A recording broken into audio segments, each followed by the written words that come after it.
Oh, look, little Miss Prim can't even boil water, I bet. Cassandra, the reigning queen bee of the Charity Bake-Off Committee, drawled, her voice dripping with condescension, as Clara Hayes, 42, quietly tried to decline their invitation to cook a hot dish for the upcoming fundraiser. Clara, unassuming in her simple dress and gentle demeanor, merely blushed.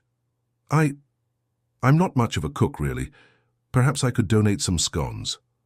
A chorus of derisive chuckles followed. "Scones? Darling, we need actual food."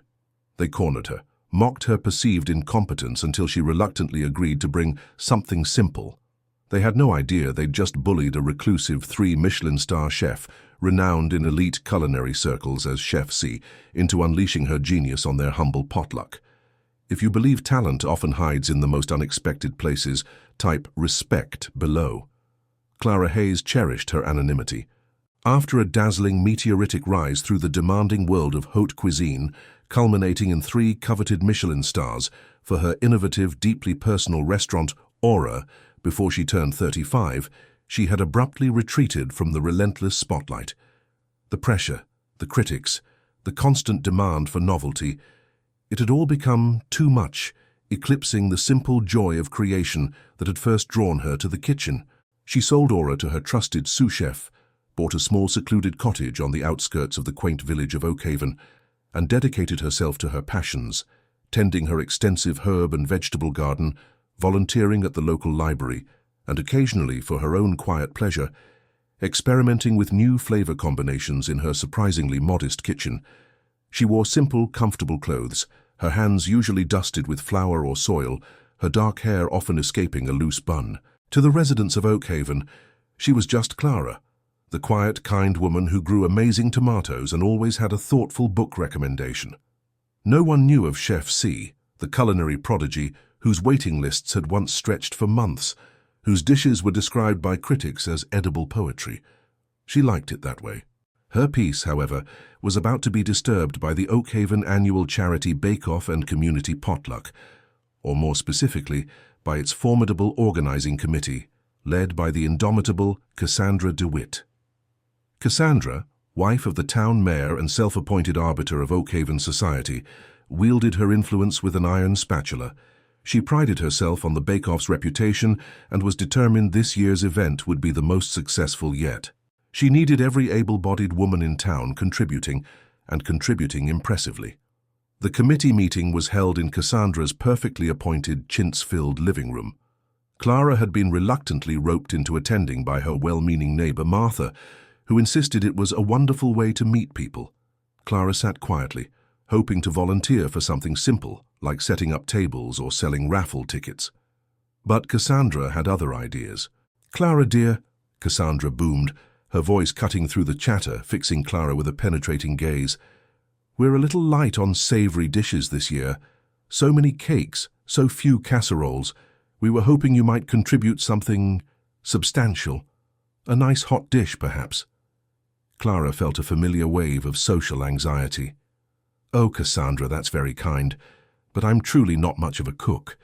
My talents lie more in, well, scones, as I mentioned to Martha. Or perhaps a simple salad from my garden." Cassandra exchanged a look with her closest confidant, Penelope, a woman whose expression perpetually hovered between disdain and amusement. Penelope let out a delicate, tinkling laugh. "Scones? Darling, this isn't a village tea party. This is the main event. We need something that will actually feed people, something with a bit of oomph." "Yes," Cassandra agreed, her smile not quite reaching her eyes. "Surely you can manage something more than scones, Clara. Even a simple shepherd's pie? Or perhaps a nice tuna noodle casserole? You know, something homey. We wouldn't want you to feel out of your depth." The other committee members, taking their cue from Cassandra, chimed in with similar helpful suggestions, each one more patronizing than the last. "Oh, don't worry, Clara. There are loads of easy recipes online. Just don't burn it, dear. Perhaps stick to something you can make in a microwave." The gentle mockery, cloaked in concern, was relentless. Clara felt her cheeks flush. She could have, of course, simply refused more firmly. But years of deliberately downplaying her past, of cultivating an image of quiet simplicity, had made her averse to confrontation. And a small mischievous part of her, a part she hadn't realized still existed, began to stir. They thought her incompetent, incapable. Fine. All right, Clara said, her voice soft but with a new, almost imperceptible firmness. I will bring a hot dish. Something appropriate. Cassandra beamed, victorious. Wonderful, dear. Just don't stress yourself too much. Something simple will be perfectly adequate from you. The committee moved on, already dismissing Clara and her contribution. They had no idea what they had just unleashed. For the next week, Clara's quiet cottage became a hive of focused, almost reverent culinary activity. She didn't consult easy recipes online. Instead, she drew upon years of training, a lifetime of passion, and the almost forgotten muscle memory of a 3-star kitchen. She meticulously sourced the finest local ingredients, some from her own garden, others from trusted farms she knew from her restaurant days. She didn't make a simple shepherd's pie or a tuna noodle casserole. She decided, with that mischievous spark now fully ignited, to create a multi-layered, deconstructed version of a classic coq au vin, but elevated to an art form.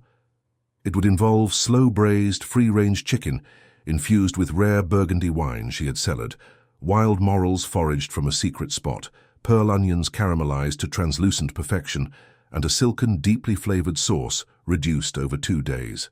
The potato topping would be a cloud-like Duchess potato piped with microscopic precision, each swirl individually burnished to a golden hue. It would be served not in a casserole dish, but in individual, elegant ramekins, each a perfect, self-contained universe of flavor and texture. She worked with a quiet intensity, her movements economical and precise, the familiar rhythm of the kitchen a soothing balm. This wasn't about showing off. It was about integrity, about honoring her craft, and perhaps just a little bit about wiping the smug smirk off Cassandra DeWitt's face with the sheer, undeniable power of perfectly executed cuisine.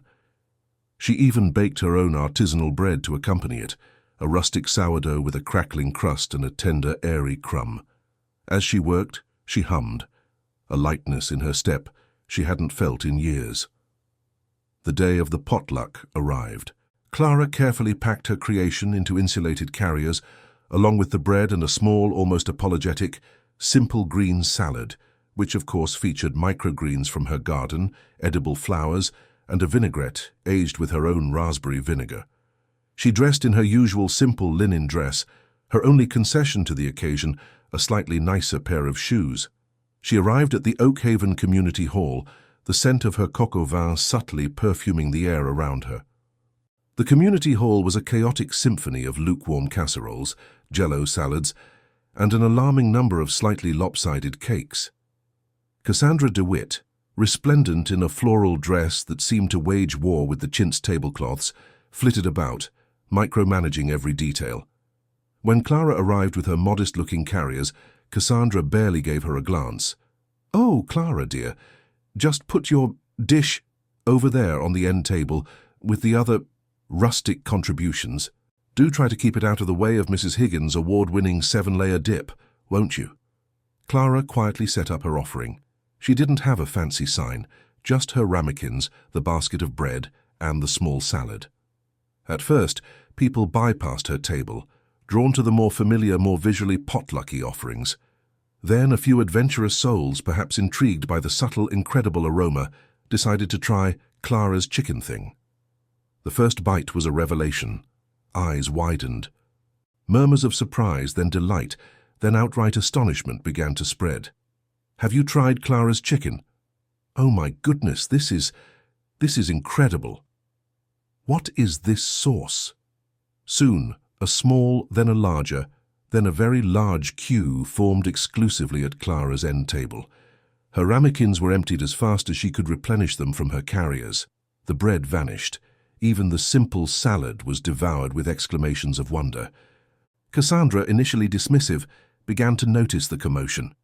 She saw the town's most discerning palates, the retired food critic who lived incognito in Oakhaven, the notoriously picky vicar, even her own husband, the mayor, going back for second, then third, helpings of Clara's dish, their faces alight with an almost religious ecstasy. Penelope, her usual disdain, replaced by wide-eyed confusion, tugged at Cassandra's sleeve. "Cassandra, what on earth did Clara make? It's divine." Cassandra, nonplussed, finally decided to sample the dish herself. She took a small, skeptical bite. Her eyes flew open.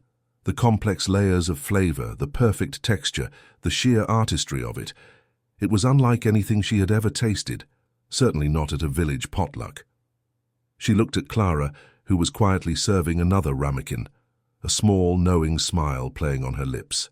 "Clara," Cassandra stammered, her voice a full octave higher than usual. This is... Where did you learn to cook like this?" Just then, a late arrival bustled into the hall. A well-known food blogger and regional television personality, Amelia Vance, who had a weekend cottage nearby and had been cajoled into judging the bake-off desserts. She was immediately drawn by the aroma and the excited buzz around Clara's table. She took a ramekin, inhaled deeply, then took a bite. She froze. Her eyes, usually sharp and critical, widened in absolute unadulterated shock. She took another bite, then another, then slowly lowered her fork, staring at Clara with an expression of profound, almost disbelieving awe. "Excuse me," Amelia Vance said, her voice hushed but carrying across the suddenly silent corner of the hall. "This coq au vin, the balance, the reduction, the infusion, the technique is flawless, utterly world-class. This isn't just good home cooking, this is genius." She looked directly at Clara. "May I ask who you are? Who trained you? This is the work of a master." Clara simply smiled. "I'm Clara Hayes, and I suppose you could say I'm mostly self-taught, with a little help from some old French cookbooks." Amelia Vance continued to stare, a dawning recognition flickering in her eyes. She'd reviewed hundreds, perhaps thousands of restaurants in her career. She knew that specific, subtle signature of brilliance, that almost intangible touch that separated mere competence from true artistry. "Clara Hayes," she murmured. Then her eyes shot wide open as a memory clicked, a name from a decade-old review of a near-mythical restaurant. "Chef C? Aura? You're Chef C?" The name, spoken aloud, hung in the air. The retired food critic in the corner choked on his punch. The mayor dropped his fork. Cassandra DeWitt looked as if she might faint. "Chef C?"